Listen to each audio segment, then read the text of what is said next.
شاہین Behzad کو یہ کہتی ہے کہ پارس کا کوئی بھی آفتاب سے بڑھ کر خیال نہیں رکھ سکتا، جس پر آفتاب کے ساتھ ان دونوں کی اب منگنی کر دینے کا فیصلہ کر دیا گیا ہے، جس پر اب بہزاد اپنی بیٹی کے پاس جاتا ہے اور کہتا ہے کہ بیٹا میں تم سے کیا کہہ سکتا ہوں کہ تم خوش ہو اس رشتے سے، جس پر پارس کہتی ہے کہ ڈیڈ مجھے آفتاب بالکل بھی اچھا نہیں لگتا، آپ نے کیوں پھپھو کی بات میں آ کر یہ رشتہ پکا کر دیا ہے، جس پر اس کو کہتا ہے بہزاد کہ دیکھو پارس، آفتاب بچپن ہی سے تمہیں جانتا ہے اور ہر وہ دشمن کو بھی جانتا ہے جو تمہارا دشمن ہے اور دوست ہے، اس سے بڑھ کر کون ہی تمہاری حفاظت کرے گا، جس پر پارس کہتی ہے کہ وہ کس قسم کا انسان ہے، جب مجھے گولی لگنے لگی تھی تو میرے حصے کی گولی تو اس نے کھائی نہیں اور آپ کہہ رہے ہیں کہ وہ میری بہت زیادہ حفاظت کرے گا، جبکہ دوسری طرف اس بات کا جب زوار کو پتہ چلتا ہے تو زوار نے اب ریزائن دے دیا ہے۔ زوار کہتا ہے کہ میں مزید یہاں پر نوکری نہیں کر سکتا کیونکہ زوار کے پیچھے اپنی فیملی کا بھی پریشر ہے، دوسری وجہ یہ ہے کہ یہاں پر تو اس کو پارس بھی برداشت نہیں کرتی۔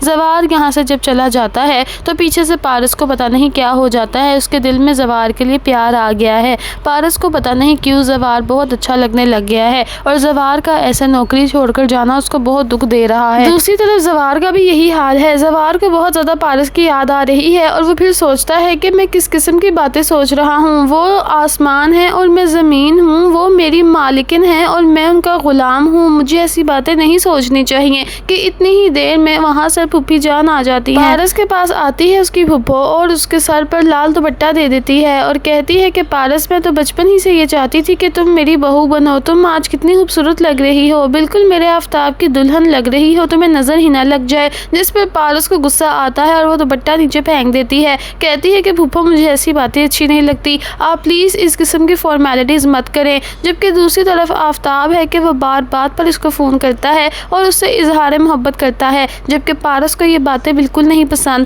پارس اب کال کر دیتی ہے زوار کو جب وہ فون کرتی ہے تو زوار حیران ہو جاتا ہے کہ زندگی میں پہلی بار پارس نے اس کو خود سے فون کیا ہے، کہتا ہے کہ جی میڈم کیا بات ہے، تو پھر وہ کہتی ہے کہ زوار میں تم سے ملنا چاہتی ہوں، زوار کہتا ہے کہ آپ مجھ سے کیوں ملنا چاہتی ہیں، اب میں آپ کا گارڈ نہیں ہوں، میں یہ نوکری چھوڑ چکا ہوں اور اب میں صرف ایک عام انسان بن گیا ہوں، جس پر پارس کہتی ہے کہ یہ میں باتیں جانتی ہوں، تمہیں نوکری نہیں چھوڑنی چاہیے تھی، جس پر زوار کہتا ہے کہ دیکھیں اب آپ کی شادی ہونے والی ہے، منگنی ہونے والی ہے، تو میرا نہیں کام بنتا کہ میں آپ کے پاس کوئی بھی جاب کروں، جس پر پارس کہتی ہے کہ میں تم سے بہت ضروری بات کرنا چاہتی ہوں، میں اس شادی سے اور رشتے سے بالکل بھی خوش نہیں ہوں، میں یہ بات ڈیڈ کو کیسے بتا دوں، ان کی آنکھوں پر تو آفتاب کی اور اپنی بہن کی محبت کی پٹی بندھی ہوئی ہے جو کہ اترنے کا نام ہی نہیں لے رہی، زوار تم میرے ڈیڈ سے بات کرو، تم ان کے بہت قریب ہونا، تم اگر کہو گے کہ یہ رشتہ توڑوا دے تو وہ توڑوا دیں گے،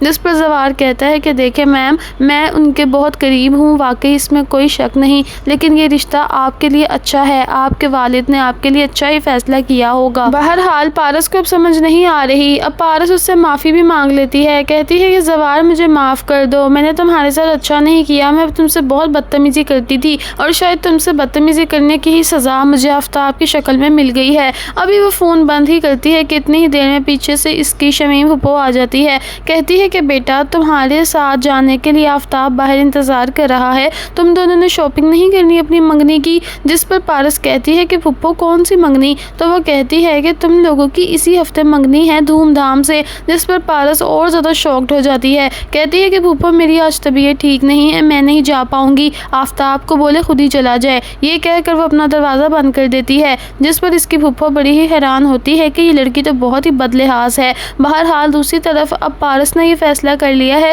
کہ وہ خود اپنے باپ بہزاد سے بات کرے گی کہ وہ یہ شادی نہیں کرنا چاہتی۔ بہزاد اور دونوں باپ بیٹی ناشتہ کر رہے ہوتے ہیں تو پارس کہتی ہے کہ ڈیڈ آپ اس رشتے سے کیوں خوش نظر آ رہے ہیں، جس پر بہزاد کہتا ہے کہ بیٹا مجھے تمہاری جان زیادہ عزیز ہے، میں نہیں چاہتا کہ تمہاری جان کو کسی بھی قسم کا خطرہ پڑے، میں چاہتا ہوں کہ تم خوش رہو اور آباد رہو، جس پر پارس کہتی ہے کہ ڈیڈ خوش اور آباد تو میں آپ کے ساتھ بھی ہوں نا، آفتاب بالکل بھی اچھا نہیں لگتا مجھے، بچپن ہی سے مجھے چڑ چڑھتی ہے اس کی شکل دیکھ کر، آپ نے دیکھا نہیں وہ کس قسم کا ہے، اس نے تو کبھی بھی میری حفاظت نہیں کی، حفاظت تو ہمیشہ زوار کرتا تھا میری۔ ایک دم سے جب وہ زوار کا نام لیتی ہے تو بہزاد ہکا بکا رہ جاتا ہے، کہتا ہے کہ بہزاد تم اب زوار کی باتیں کیوں کر رہی ہو، پہلے تو تمہیں وہ اچھا نہیں لگتا تھا۔ بہرحال دوستو یہاں پر میں سٹوری کو سٹاپ کر رہی ہوں کیونکہ نیکسٹ ایپیسوڈ کی سٹوری میں کیا ہوگا وہ میں آپ کو نیکسٹ ویڈیو میں بتاؤں گی۔ آج کی ویڈیو ویڈیو میں نہیں بتا رہی۔ میں امید کرتی ہوں کہ آپ کو محافظ ڈرامہ سیریل کا ریویو بہت پسند آ رہا ہوگا۔ ڈرامہ کی ریٹنگ بھی بہت اچھی جا رہی ہے اور ڈرامہ بھی بہت اچھا جا رہا ہے۔ اوورآل کاسٹنگ بھی بڑی شاندار ہے۔ مجھے اوورآل ڈرامہ بہت اچھا لگ رہا ہے۔ آپ کی کیا رائے ہے؟ آپ بھی بتائیں، اور آپ کس سٹی سے مجھے دیکھ رہے ہیں یا کس کنٹری سے مجھے دیکھ رہے ہیں یہ بھی مجھے ضرور بتائیے گا۔ ملتی ہوں نیکسٹ ڈرامہ ریویو کے ساتھ، تب تک کے لیے اپنا خیال رکھیے گا۔ اللہ حافظ۔